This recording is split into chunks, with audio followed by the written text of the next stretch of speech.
The crowd had gathered in respectful silence. Tourists, veterans, children holding their parents. Hands all had come to witness the ancient ritual at the tomb of the unknown soldier. The guard stood motionless, his uniform flawless, his rifle gleaming under the afternoon sun. Each step he took earlier had echoed like thunder across the marble, a reminder that this was not a performance, it was a vow. But silence does strange things. It exposes every sound, every movement, and into that silence walked a man who carried himself with arrogance instead of respect. His shoes clicked carelessly on the stone, his smirk lingering as though the ceremony were his stage. Whispers rippled through the crowd, cameras tilted in his direction. At first, no one believed he would go further. Surely he would stop. Surely he would show some measure of respect. But he didn't. He stepped closer, ignoring the invisible line every visitor knows not to cross. The children shrank back, clutching their parents. Veterans exchanged looks of disgust. One older man muttered, "Not here, not today." The guard didn't move. He never does, trained to remain still, to embody discipline itself. His eyes stared straight ahead, fixed on eternity. Yet the air between him and the intruder grew heavier with every second. And then it happened. The man tilted his chin high, mocking the silence, daring the guard to react. To the untrained eye, it looked like a game. But to those who knew it, was an assault on the very meaning of honor. The crowd held its breath. Some expected the guard to shift, to step aside, to avoid the confrontation. After all, he was bound by rules so strict that even blinking too long could be seen as weakness. But, in the next heartbeat, the world learned something they would never forget. The guard's stillness was not weakness. It was strength coiled like steel. The kind of strength born from sacrifice, from discipline, from promises carved into stone. And as the intruder drew nearer, a storm was waiting in the silence, ready to break, ready to remind everyone watching that there are places where arrogance dies, and honor stands eternal. The crowd didn't know it yet, but they were seconds away from witnessing a moment that would spread across the world. A moment when one soldier's silence spoke louder than any words. The guard's silence wasn't born on that marble path. It began years earlier, on a battlefield half a world away. He had been just 20 when the war swallowed him whole. Dust storms, broken villages, the unending rattle of gunfire, these were the sounds that shaped his youth. And in that chaos he found a brother, not by blood, but by bond. Private Daniel Hale. The two of them had shared everything: rations, secrets, fears, whispered under black skies. One night, when their convoy was ambushed, Daniel fell. The explosion lit up the night like a cruel sunrise. The guard then, just a young soldier, crawled through fire and smoke, dragging his friend's broken body. Daniel's last words were not of fear. They were of promise. Don't let them forget us. And then, silence. That silence haunted him long after the war. Back home, medals didn't shine as bright as the faces he'd lost. Crowds cheered returning heroes, but he carried an emptiness too heavy for parades. For months, he drifted, until he stood, one day, at Arlington National Cemetery. There, among endless white stones, he found the answer, a way to keep the promise. The tomb of the unknown soldier was not just marble, it was a symbol. A vow carved in stone for every nameless warrior who never came home. If he couldn't save his brother, he would guard them all. He applied, he trained, he endured. And when the time came, he was chosen to wear the uniform few in history ever had. Every step he took, every shift of his rifle, every second of his silence, it all echoed Daniel's last words. But not everyone revered that silence. The antagonist was cut from a different cloth. A man who thrived on noise, on control, on bending traditions to suit his image. His name wasn't whispered with respect, it was muttered with resentment. A politician who had clawed his way up the ladder, not through service or sacrifice, but through cunning deals and ruthless ambition. Cameras were his battlefield, and attention was his victory. He had mocked veterans before, called ceremonies outdated to him. Honor was a performance, a prop, something to exploit. And when he arrived at Arlington that day, it wasn't to pay respects. It was to make a spectacle. The location itself made the clash inevitable. Arlington isn't just a cemetery, it's sacred ground. Each white headstone is a chapter of sacrifice. Each blade of grass has been watered by tears of families who will never see their sons, daughters, fathers, or mothers again. And at its heart lies the tomb of the unknown soldier. The tomb represents every soldier whose name was lost to history. It is guarded 24 hours a day, 365 days a year, through rain, storms, even hurricanes. The guard's oath allows no excuses. No breaks, no mistakes. The marble doesn't care about politics, or fame, or wealth. It demands only silence and respect. So when the politician arrived, arrogance in his stride, the crowd already sensed unease. Veterans stiffened. Parents hushed their children. They knew the weight of this place, but he didn't care. For him, it was just another backdrop for power, and standing in his way was a single guard. The guard's backstory, the antagonists, hunger for attention, the sacred ground beneath their feet, all of it was colliding in this moment. To the outsider, it was just a ceremony. To those who understood, it was much more. It was a line drawn between two worlds, one built on sacrifice, the other on arrogance. The air thickened. The guard's silent vow, born of war and sealed by loss, faced its greatest test. The politician, blind to meaning, saw only an opportunity to dominate, and the crowd, caught in between, braced themselves, because deep down, everyone knew something was about to break.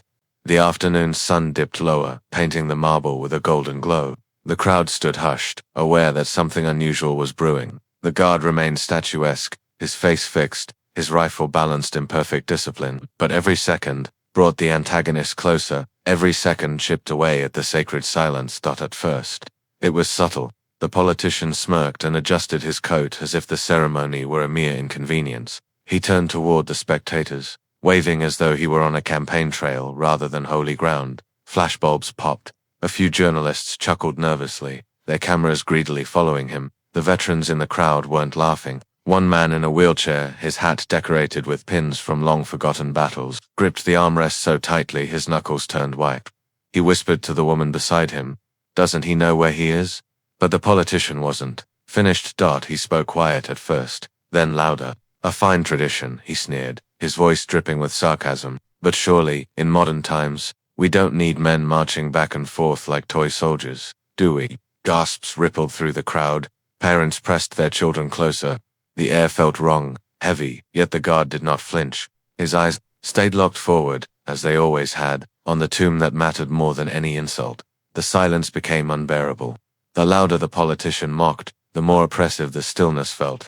Reporters lowered their cameras for a moment, stunned that the guard didn't react, that no word left his lips. It was discipline in its purest form, but the antagonist saw that stillness as weakness. He stepped closer, his shoes clacked sharply against the marble, echoing across the courtyard. Each step was like a hammer blow, testing the boundaries of tradition. The crowd shifted uneasily. A little boy clutched his father's sleeve and whispered, "Daddy, is he allowed to do that?" The father shook his head. "No, son, not here, not ever." Still, the politician advanced. He circled slowly, making exaggerated gestures toward the guard. He laughed loudly, drawing attention to himself, daring the soldier to break formation.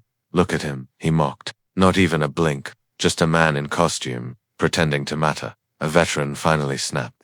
He raised his voice above the hush. "That man represents every soldier who ever gave their life. Show some respect." The politician turned, smirk widening. "Respect. Respect is earned, not given to statues." The crowd buzzed with anger. A mother shook her head in disbelief. A reporter muttered under his breath, "This is going to blow up." And still the guard stood, immovable, carved from silence itself. Minutes stretched like hours. The atmosphere was electric, charged with the unspoken question, how far would this man go? And then, he pushed further. He leaned in, close enough that his shadow brushed the guard's polished shoes. "Tell me," he said mockingly, "do you even understand what you're guarding? Or are you just another soldier ordered to stand still because you couldn't do anything else?" The crowd froze. That line had crossed from arrogance into desecration. A veteran's wife covered her mouth in shock. Children hid their faces. Even the journalists lowered their cameras, shame rippling through the air. But still the guard did not move. The silence was suffocating now, so thick it pressed against the chest of every onlooker. It wasn't emptiness. It was resistance. Every heartbeat of stillness was louder than the politician's taunts. The guard's face betrayed nothing, but inside his vow burned. He remembered Daniel's last words, remembered the promise carved into stone, remembered why he had taken this oath. This intruder was not mocking him, he was mocking all of them, the nameless, the forgotten, the fallen. And yet, the guard knew, his training forbade rashness. His strength was in patience. His defiance was in stillness. The politician, frustrated by the lack of reaction, grew bolder. He stepped behind the guard, hovering just inches away. He exaggeratedly mimicked the soldier's posture, puffing out his chest, raising his chin, earning nervous laughs from a few careless spectators. He jeered, "It's easy, anyone can stand here." The veterans bristled, their anger ready to boil over, but the guard's silence held them in check. Somehow, that stillness was commanding even them. Finally, the politician tried to claim victory. He turned back to the crowd, arms outstretched like an actor finishing his scene.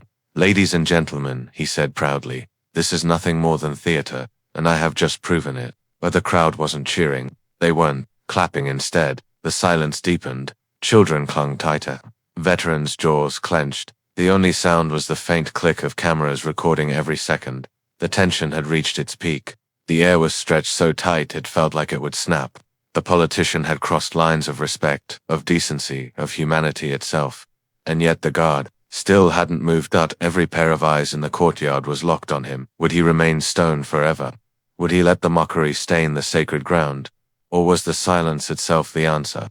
The antagonist, blinded by arrogance, didn't see it. He believed he had one. He believed the silence was surrender. He didn't realize silence can be sharper than a blade. The moment was about to come, the moment when the line would not just be tested but broken, and when it did, the world would see that stillness was not weakness. It was strength waiting for its time. The air was stretched so tight it felt like glass, seconds away from shattering. The guard's silence pressed down on the crowd, heavy as stone. The politician, puffed with arrogance, mistook that silence for surrender. He smirked at the still figure, convinced he had won his petty battle against tradition. And then he crossed the final line.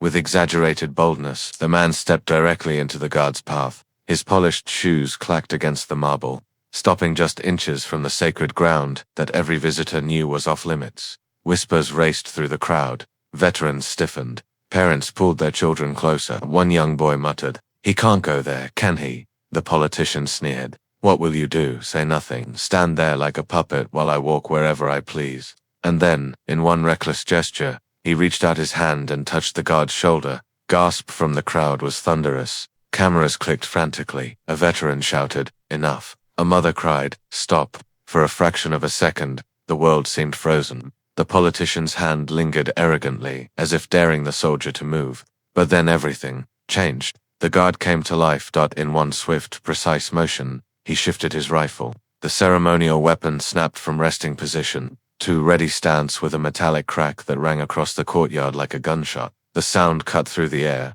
sharp and final, silencing even the whispers. The politician staggered back, startled by the sudden movement. The crowd erupted not in noise, but in a shocked, unified intake of breath. Then, the guard spoke. Just 6 words, delivered in a voice like steel. A voice that had been silent for hours, for years, for generations. "Step away from the tomb." Now the command was thunder and silence fused together.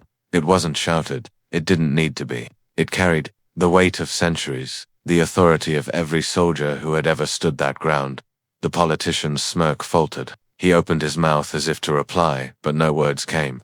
For the first time that day, he was the one who looked small. The crowd stood frozen. Children's eyes were wide, veterans' throats tight with pride. Reporters forgot their questions, their cameras still recording every second. In that instant, everyone knew they were witnessing something historic. The guard did not advance. He didn't raise his voice again. He simply returned to his posture, rifle locked, eyes forward, as if nothing had happened. But the silence after those words was louder than any roar. The politician, rattled but too proud to back down, attempted one last jab. He straightened his jacket and barked, "Do you know who I am? You can't order me." But the crowd's loyalty had shifted. Their silence was no longer shock, it was allegiance. A veteran's voice rang out from the crowd. "We know who you are, and we know who he is, and you're not worthy to stand where he stands." Applause didn't follow.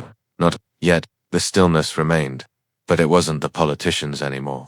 The silence belonged to the guard. The man flushed with anger. His arrogance demanded a final act. So, in his desperation, he stepped forward again, recklessly close to the tomb itself. His shoe touched the first step of the forbidden platform. Was the breaking point. The guard moved with a sharp, practiced precision. His rifle spun down in a controlled arc. The bayonet angled not to harm, but to block. The steel gleamed in the sunlight, a silent barrier drawn between arrogance and sacred ground. The crowd erupted in gasps. The message was clear: one more step, and the politician would face not violence, but the immovable wall of military honor, and for the first time the politician hesitated. His eyes darted to the crowd, to the flashing cameras, to the bayonet, inches from his path. He realized too later he was no longer in control of the moment. The crowd's silence deepened. Even the wind seemed to pause. Children held their breath. Veterans' eyes glistened with tears. Reporters captured every frame, their hands trembling with the weight of what they were recording. Then the guard spoke once more. "You dishonor the fallen, leave." The words carried no rage, only finality. It was not a plea. It was not a debate. It was a verdict. The politician's face twisted, part rage, part humiliation, part fear. He opened his mouth, but no words came. The silence consumed him. Slowly, he stepped back. Every movement seemed to echo, each retreating step a surrender not to the guard alone, but to the weight of history, to the power of silence, to the meaning of sacrifice. The crowd remained frozen, watching as the man who had mocked tradition now backed away, diminished by the very stillness he had ridiculed. The guard did not follow, he did not gloat. He simply returned to his post, shoulders squared, eyes forward, rifle gleaming. The discipline was absolute, the vow unbroken. In that moment, the turning point was clear. Arrogance had met a wall it could not climb, and that wall was silence, stillness, and honor. The crowd would never forget the sound of that rifle snapping into place. They would never forget the sharp command that cut the air. They would never forget how one soldier, without raising his voice, humbled a man who thought himself untouchable. And though the ceremony continued as if nothing had happened, everyone there knew they had witnessed history. A storm had broken, not in violence, but in discipline, not in chaos, but in order. The silence that followed was no longer empty. It was alive, heavy, electric. It carried a message far beyond Arlington. Stillness is strength. The world was about to hear it. The courtyard was silent, but it was no longer the silence of tension. It was the silence of judgment. The guard had spoken, his rifle had snapped, and the politician's arrogance had cracked like glass. But the moment wasn't over. The world wasn't done watching. Security agents, who until then had stood on the fringes with uncertain eyes, finally stepped forward. Their hesitation had been born of politics. Nobody wanted to be the one to restrain a powerful figure. But now, with the crowd united in silent outrage, hesitation dissolved. Two men in dark suits moved quickly, flanking the politician. "Sir, step back," one of them said firmly. The politician's face burned red. "Don't touch me. Do you know who I am?" His voice rang out, shrill, desperate, but the words no longer carried weight. Cameras rolled, reporters scribbled. The veterans in the audience didn't flinch. The guard didn't blink. The politician's power was gone, evaporated in the face of silence that had proved stronger than his voice. One of the agents whispered, sharp enough for microphones to catch, "You've gone too far." And with that, the politician's downfall began. He tried to resist, tugging at his sleeve as they guided him away. He raised his voice again, throwing insults into the air. "Puppets, robots, this is all theater." But no one listened. His voice, once commanding, was now hollow. The crowd's reaction told the story. Veterans stood taller, their shoulders squared in solidarity with the guard. Parents held their children close, whispering about what they had just witnessed. Even the reporters, so often neutral, were visibly shaken, their eyes darting between their lenses and the immovable soldier, who had made history with a single command. The guard did not watch the chaos unfold. He did not acknowledge the man being dragged away. He simply reset his rifle, turned with the same crisp precision as every guard before him, and resumed his post. It was as if nothing had happened, and that was the climax's true power. Well, the politician raged, humiliated and exposed. The guard's discipline made the greatest statement. He did not need to gloat. He did not need to react. By resuming his silent march, he declared something louder than any voice could, that tradition is unbreakable, that honor cannot be mocked into silence, and that the fallen will always have defenders stronger than arrogance. The crowd finally broke. Applause rose, hesitant at first, then swelling into thunder. Some clapped, others saluted. A veteran removed his cap and held it over his heart. A child shouted, "He's a hero." The guard did not acknowledge them. He was not there for applause, he was not there for recognition. His steps remained steady, his eyes locked forward. Each measured pace across the marble was both defiance and devotion, but the cameras saw it. Dozens of lenses captured the moment. The rifle's snap, the sharp command, the bayonet gleaming against arrogance, and the soldier's calm return to duty. Within hours, those images would circle the globe. They would be replayed on television, dissected online, shared across continents. Millions who had never visited Arlington would see what discipline looked like. They would hear those 6 words. Step away from the tomb now. They would feel the weight of silence, and they would understand. Meanwhile, the politician's story unraveled. By evening, headlines would not praise his presence, but condemn his arrogance. Disrespect at Arlington, one would read, silenced by honor. Another, his rivals would seize upon it. His allies would scramble to distance themselves. His career so carefully built on noise was undone by stillness. But in that courtyard, none of that mattered yet. What mattered was what people had seen with their own eyes. One soldier standing firm against mockery. One soldier refusing to yield. One soldier proving that honor is stronger than arrogance. The climax wasn't in the arrest, nor in the politicians' humiliation. The climax was in the guard's return to silence. It was in the way he reclaimed the sacred ground without breaking his vow. He had not raised a fist. He had not shouted. He had not moved an inch more than duty required. And yet, he had triumphed. The final image that seared into every mind was not of the politician being dragged away.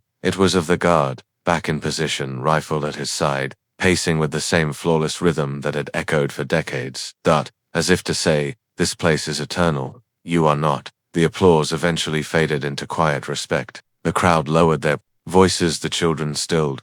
The veterans bowed their heads, and the ritual continued, unchanged, unbroken, as it always had and always would. The guard's victory was not his own. It belonged to those he served at unknown, the forgotten, the fallen. He had defended them in silence, and the world had witnessed art, and in that silence, history had been made. The courtyard gradually settled. The storm had passed, leaving behind an air that was both heavy and reverent. The politician was gone, escorted out, stripped of power by the very silence. He had mocked, but the guard remained unshaken, his steps measured, his vow unbroken. The crowd did not disperse immediately. They lingered, as if reluctant to leave the gravity of what they had witnessed. A group of veterans gathered near the railing, their faces marked by tears they didn't bother to hide. Parents whispered explanations to their children, hoping the young would carry the lesson forward. Respect is not weakness. Honor is not for sale. One little boy tugged on his father's sleeve. His eyes were wide, voice hushed with awe. Daddy, is he a hero? The father knelt, pulling the boy close. He pointed toward the guard. Yes, son. Not because he fought, but because he stood. Because he remembered. Nearby, a woman widowed long ago by war pressed her hand against her chest,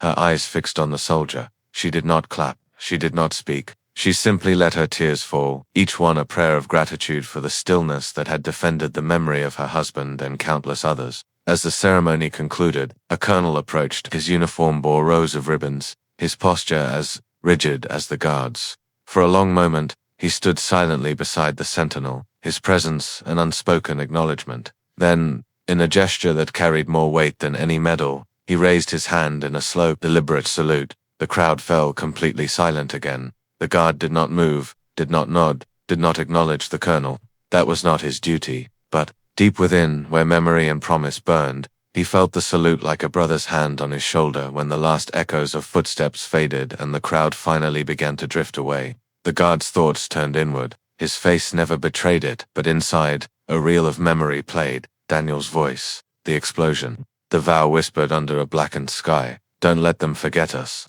He had carried those words into every march, every step, every hour of silence, and now, after this day, he knew the world had heard them too, not through speeches, not through shouting, but through the discipline of one soldier who refused to yield. As the guard reached the end of his path and turned with practiced precision, he felt the familiar weight in his pocket, a small, worn, dog-tag Daniels, the only thing recovered from that night overseas. He carried it every shift, tucked against his heart. A reminder of the promise that bound him to this post. He touched it now. Discreetly, a gesture hidden from the crowd but heavy with meaning. They remember, brother, he thought. They will never forget. For him, there would be no interviews, no recognition, no medal pinned to his chest for what had just occurred. His triumph was not measured in applause, but in silence, and that was enough. The sun dipped lower, casting long shadows across the marble. The guard resumed his march, steps crisp, steady, eternal. Behind him, the crowd thinned, but the weight of what they had witnessed remained with them. A veteran whispered as he passed the gates, "That silence saved us all." And somewhere in the distance, as the boy walked hand in hand with his father, he whispered again, this time to himself, "Hero." The word was soft, but it carried far further than applause, further than headlines. It joined the stillness, becoming part of the vow itself. Because the resolution was never about defeating a man, it was about remembering the countless men and women who had given their all, and in that silence, in that single soldier's discipline, their memory was safe. The guard's duty continued, unbroken, but the world had changed. For the first time in decades, millions would look at the tomb of the unknown soldier not just as marble and ceremony, but as a living promise, one that could not be mocked, could not be broken, could not be silenced. And though the guard's march went on as it always had, the weight of that day echoed in every step. Tradition had stood its ground. Stillness had spoken. Honor had won. When the last visitors drifted away and the courtyard returned to silence, the story of what happened did not fade with them. It spread like ripples on water, reaching across living rooms, news channels, classrooms, and whispered conversations between fathers and sons, mothers and daughters, veterans and children who had never known war. The world had seen something rare, a moment where tradition stood against arrogance, where stillness outweighed noise.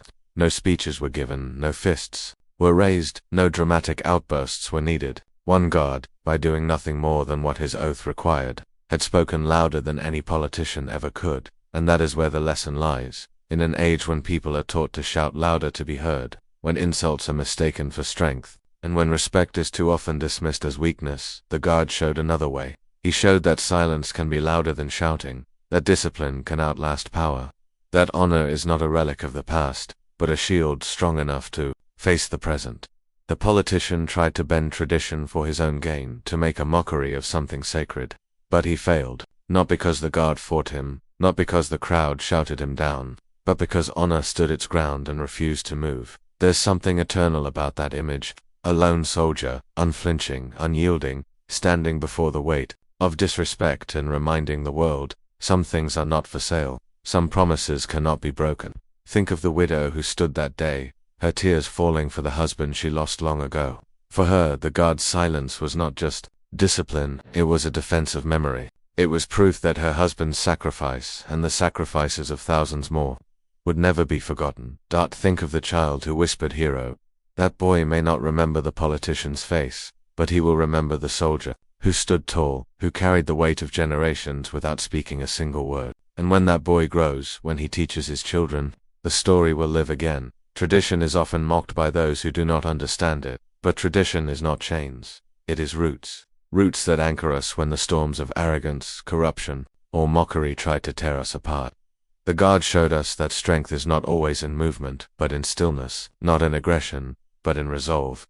And perhaps that is what the world needs most right now. Not more shouting, not more division, but more reminders that silence, discipline, and respect are not weaknesses. They are pillars. They hold up the legacy of the fallen, the dignity of the living, and the hope of those yet to come. When you remember this story, and you will ask yourself, where in your own life can you choose stillness over chaos? Where can you stand firm when disrespect or dishonor tries to push you aside? Where can you carry forward a promise that is bigger than yourself? Because that is what the guard did. He was not standing for himself. He was standing for every unknown soldier, for every family who never saw their loved one return, for every veteran who carries scars both seen and unseen. He was standing for you, for me, for anyone who believes some values are worth guarding. So, the next time you see a soldier march in silence, the next time you hear the echo of boots against stone, remember, you are not watching a routine, you are witnessing a vow. And that vow is this: they will not be forgotten. The politician's arrogance has already faded. His name will pass from memory, like smoke blown away by the wind. But the guards silenced that moment of unbroken. Honor will live longer than speeches, longer than outrage, longer than any attempt to mock tradition, because stillness is strength, because silence can roar, because honor always stands. If this story moved you, share it. Let others see what you saw. Let them hear the silence that spoke louder than arrogance. And when you do, remember that you are part of the vow now. Tradition is not weakness, stillness is strength, and honor never dies.